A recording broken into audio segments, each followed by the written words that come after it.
Jasraj Singh Hallan joins me now for the perspective of the official opposition Conservatives. He's the opposition finance critic. Thanks so much for making the time. Hey, thanks for having me, Wyatt.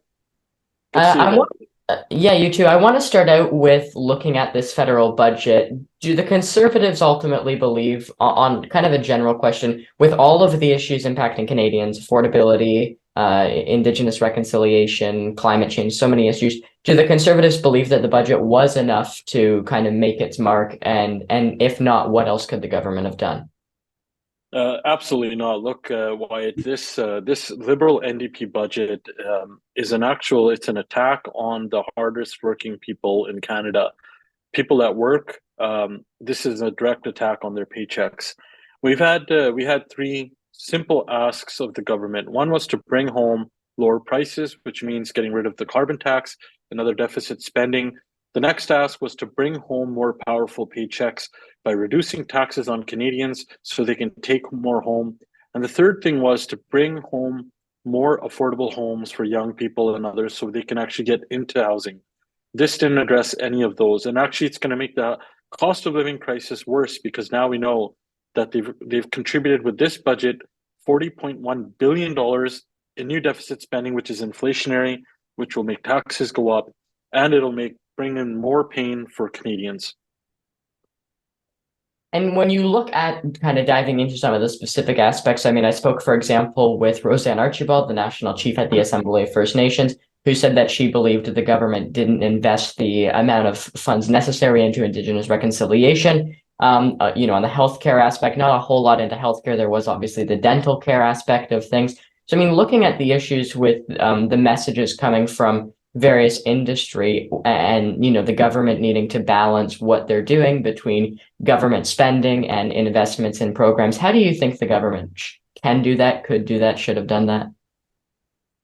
Look, I think that our conservative plan is very clear on how we can get more powerful paychecks into the country, better jobs, and a better economy. What we need to do is get the government gatekeepers out of the way. We need to make sure that we're lowering taxes and bringing down this inflationary deficit spending that this Liberal NDP government have been doing for the last 8 years. We need to make sure that we're bringing home good Canadian projects that are bringing good Canadian jobs for our people so that we can get our people back on track. That's how we're going to solve this cost of living crisis. When we look at the housing crisis, this is a supply issue. We need to get municipal gatekeepers out of the way and have a tie-in with federal dollars and with municipal dollars so that we can get more homes built and find those municipalities that aren't getting projects completed. We need to make sure that we're getting harmful bills like Bill C-69 and Bill C-48 and this job-killing carbon tax out of the way so Canada becomes more competitive.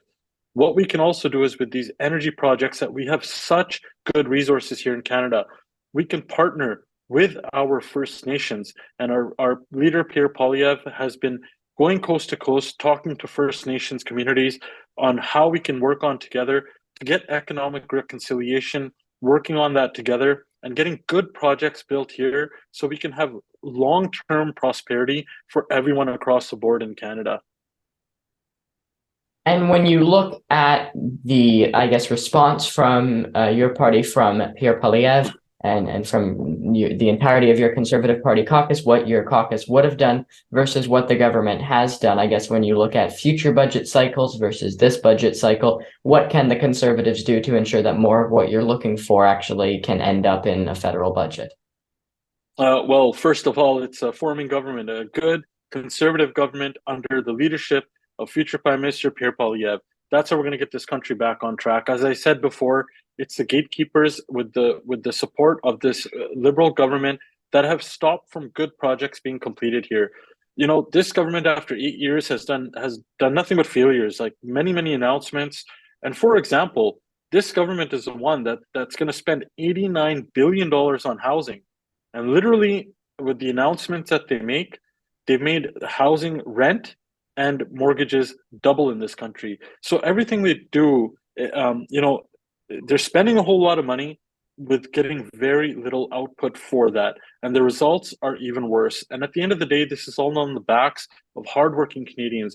We need to make sure that we're bringing down tax, bringing down the deficit, so we bring home more powerful paychecks for the hardest working and the most vulnerable here in Canada, and we make sure that we bring it home with lower prices for them, so that, today it's sad to see that there's 1.5 million people visiting a food bank, or 1 in 5 Canadians skipping meals. We literally have seniors turning down the heat in their home and wearing blankets because they're choosing between eating and heating. This is not right. This is not the Canada that me and my family immigrated to. We need to bring that prosperity and bring home that Canadian dream that myself and many other immigrants came here for as well, that many Canadians don't see today. Okay, we'll leave it there. Conservative finance critic Jasraj Singh Hallan, thanks so much for your time as always. Appreciate it. Great to see you as always, Wyatt. Thank you.